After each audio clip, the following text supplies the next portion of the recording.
one becomes awakened by recognizing that what we essentially are is already fully awake, fully aware, complete, whole, fulfilled, at peace.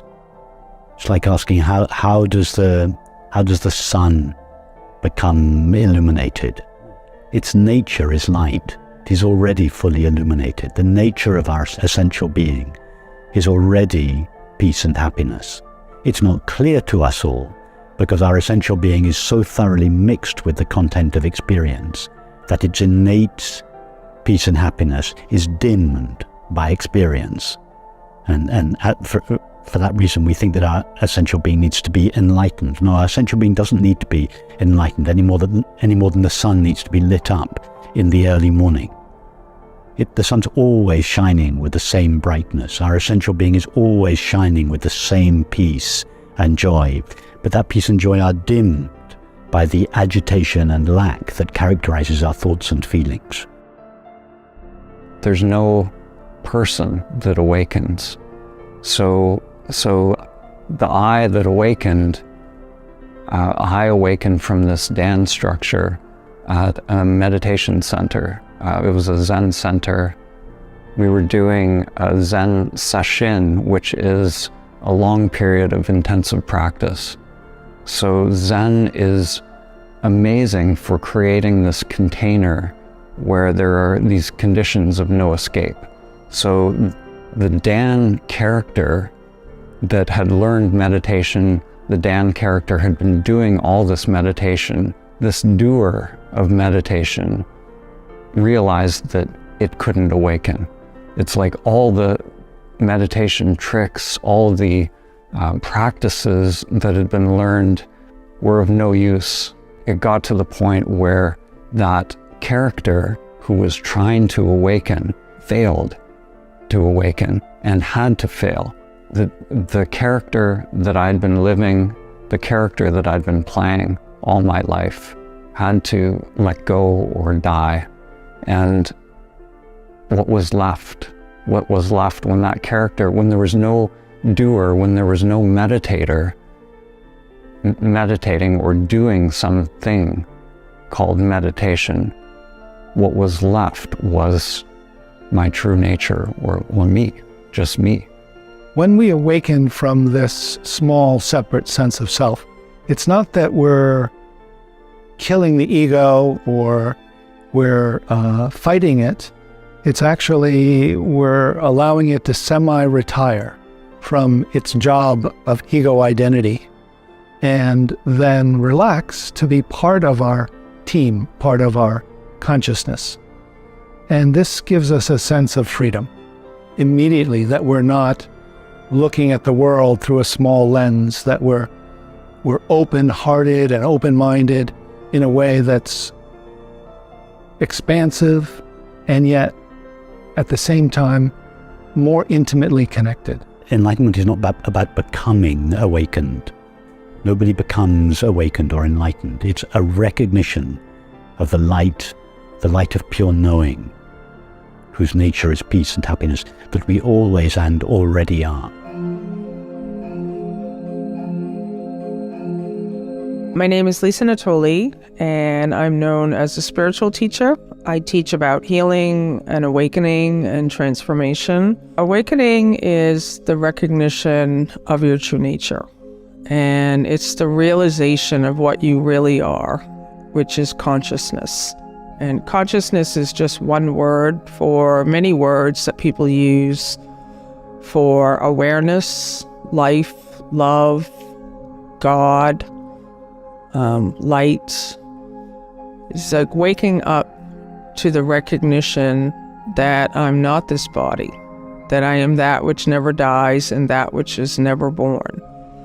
And the easiest way for me, that was a very difficult idea for me. I've been on a spiritual path since 1992. I started with A Course in Miracles. I studied it religiously. I mean, I was someone who was so committed to knowing the self, knowing God, waking up. I couldn't get it.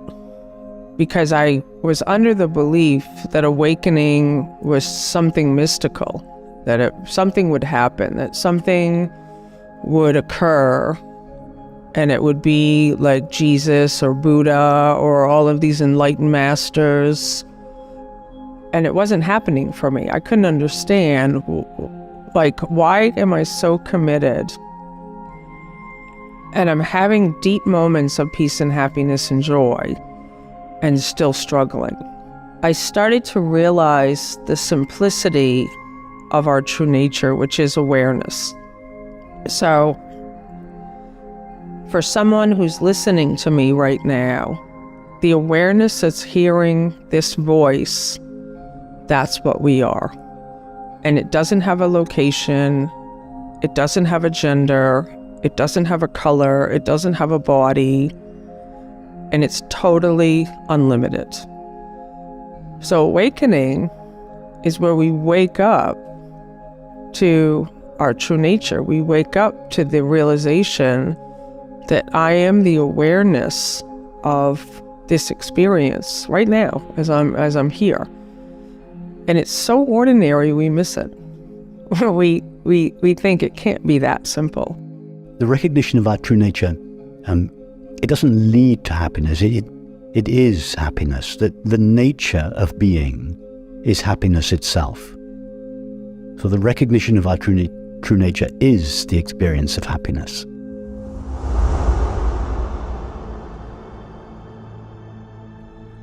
Who is aware in this moment? The mind will look for something or try to complicate it.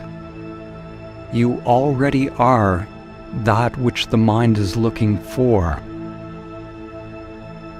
The mind will always miss it, so don't look to the mind for an answer. Don't push away your thoughts, and don't get caught in the thoughts. Simply let go of the interest or attachment to thoughts, ideas, and beliefs. Intend to directly experience who you are.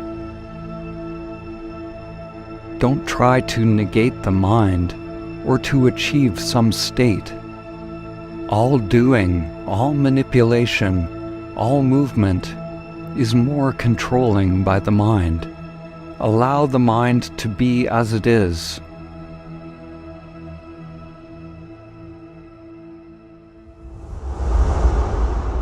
Sometimes people can awaken just in day-to-day life. They don't necessarily need practice. So sometimes things will happen in life where there's an interrupt in the pattern of view, and there can be a spontaneous awakening. But if someone's life is just going on in a kind of robotic pattern or repetitive pattern, then some sort of intervention is necessary if one is called to awakening.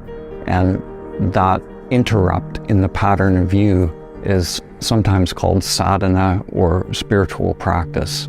And these practices are always conditioned. There's something that we learn with the conditioned mind, so they can make it more likely for awakening to happen, sort of by loosening the bonds within the self-structure. Sometimes they say that awakening happens by accident, but the practice makes you more accident-prone. The techniques, the practices can be very useful to make you more accident-prone, but they, at a certain point, have to be let go. Because if the mind is continuously doing some practice or something, then the mind has the reins. The mind is in the driver's seat. So the practices are useful, very useful as stepping stones for making the self-structure, you could say, less dense, or lightening up the self-structure so that it becomes more permeable to our true nature.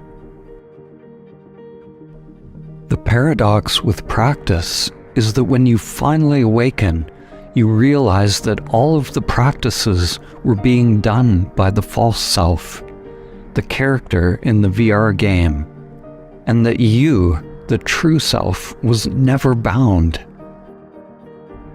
All you have to do is give up the preferences of the ego, to give up the fixation on things. Anything within the field of changing phenomena is not the true self. The you that you think you are, the you that you've always been identified with, will never awaken. You awaken from that character. You awaken from the delusion that you are this conditioned character. So when people come to these retreats, they think, this I, this little me is going to awaken, some great thing is going to happen. But at a certain point, that little me will never do it. It has to give up, it has to fail. And it's only in that failure we realize who we are, that we've always been aware, we've always been present. We just got hooked into this character and we believed we were that.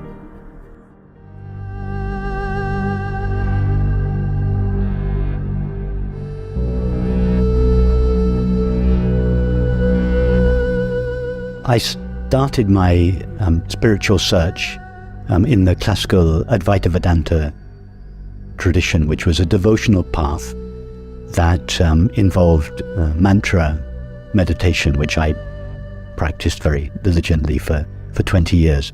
And mantra meditation involves focusing your attention on a sound, and then gradually the sound fades.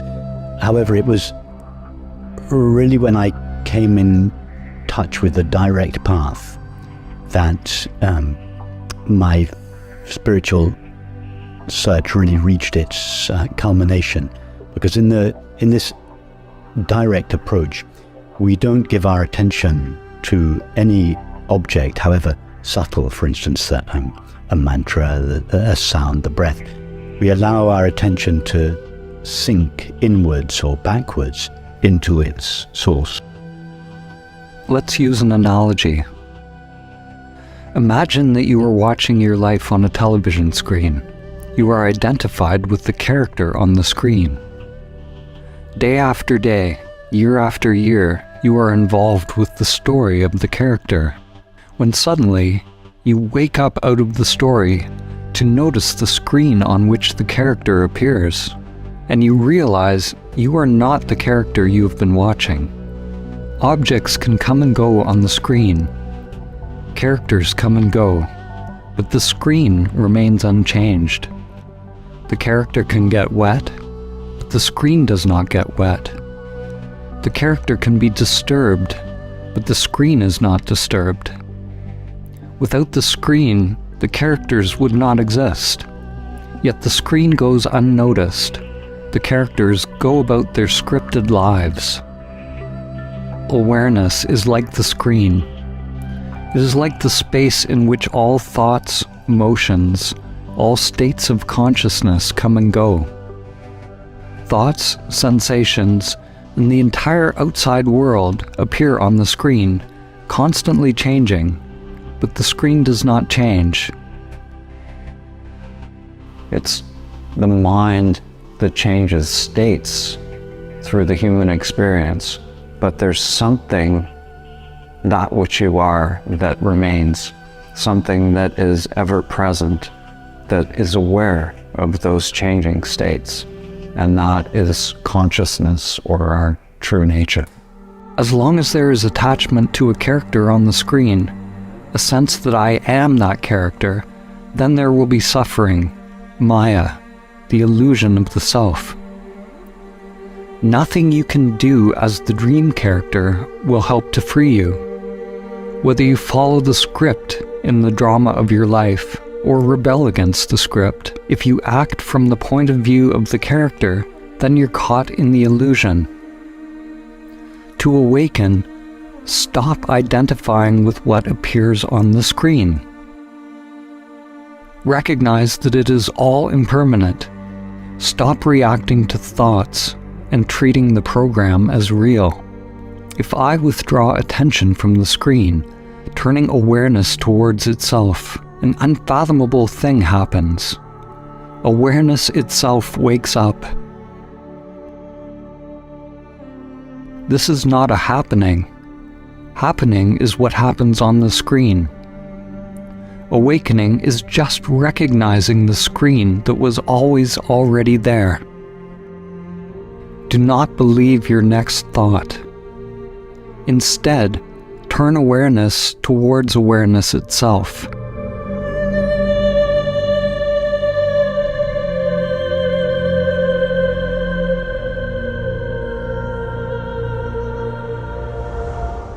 I have always been myself. My sense of myself runs throughout my life. It remains consistently present throughout my life. What is present in me now that was present yesterday, last year, 10 years ago, and when I was a 2-year-old child? What is this essential I or self to whom all my experience happens? The recognition of the nature of that one is the great secret to life. It is the direct path to peace and happiness. It's not something that a person initiates. It's something that a person recognizes.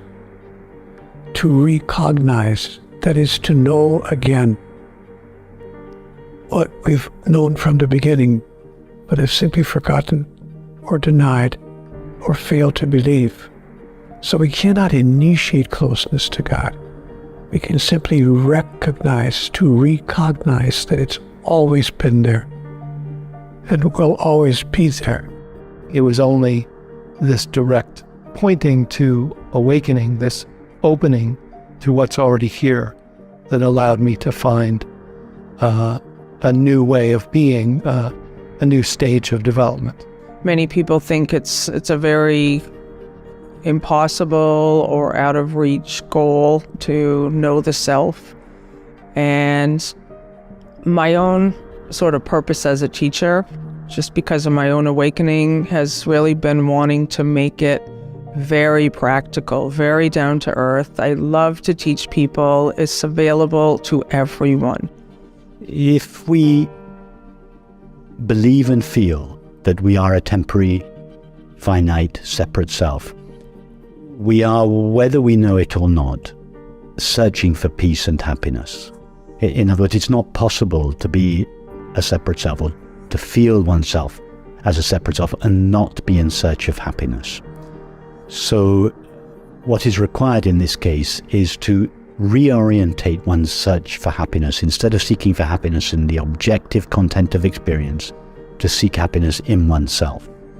So the spiritual practice that is required is to direct one's attention, or more accurately, to relax one's attention into its source, pure awareness, rather than direct it towards an object, substance, activity, relationship, and so on.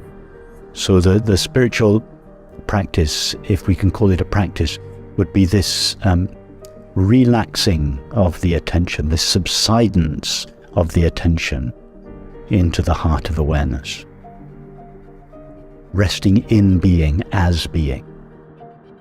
Love. Pure love is my true self. It's my true nature. Pure love for everyone and everything, for every aspect of life, even those things with which I disagree. For one who has recognized the nature of their being, they know their being as the source of the peace and happiness for which they long. So the world no longer becomes the place in which they seek happiness, seek fulfillment. It doesn't mean to say that such a person no longer has desires, but the desires are not there to fulfill the sense of lack that is characteristic of the separate self. As such a person has found the source of happiness within themselves, and their desires come from that sense of happiness. They do not go towards it. For instance, in the realm of relationship, it makes a big difference to our relationships. We no longer seek an other to fulfill the needs of ourself. We seek another to share the experience of happiness that we already have. And this relieves our friends of the impossible burden of providing happiness, for a voracious, unsatisfied self.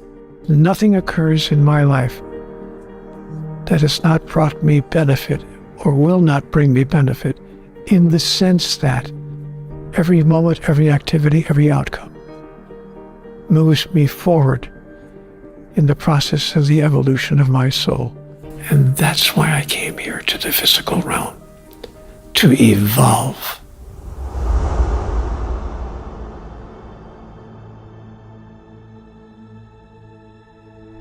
Remain open.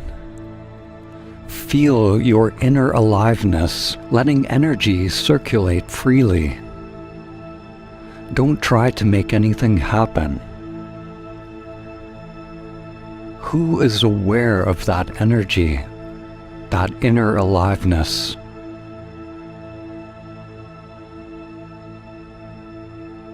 Notice the mind's tendency to control and manipulate, to get involved. Without the use of your memory or language, who are you? Beyond the mind and senses, who are you? Who is aware?